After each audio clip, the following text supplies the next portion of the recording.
মা হতে চলেছে বাংলাদেশি অভিনেত্রী জান্নাতুল সুমাইয়া হিমি।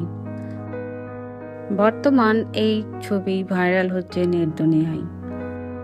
আসলে এটা কতটা সত্য সবটা জানাবো এই ভিডিওতে। তার আগে আপনি যদি আমার চ্যানেলে নতুন হয়ে থাকেন তাহলে আমার চ্যানেলটি সাবস্ক্রাইব করে আমার পাশে থাকবেন।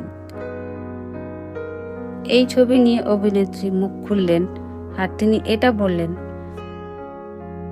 বর্তমান আমাকে নিয়ে যেটা শুরু করেছে এটা খুব লজ্জাজনক। প্রতিনিয়ত আমাকে নিয়ে কিছু না কিছু ভুয়ো খবর ঘটে চলেছে, আর তিনি এটাও জানিয়েছেন এই খবর পুরো মিথ্যা। তো ভিউয়ার্স, এই ছিল আসল ঘটনা।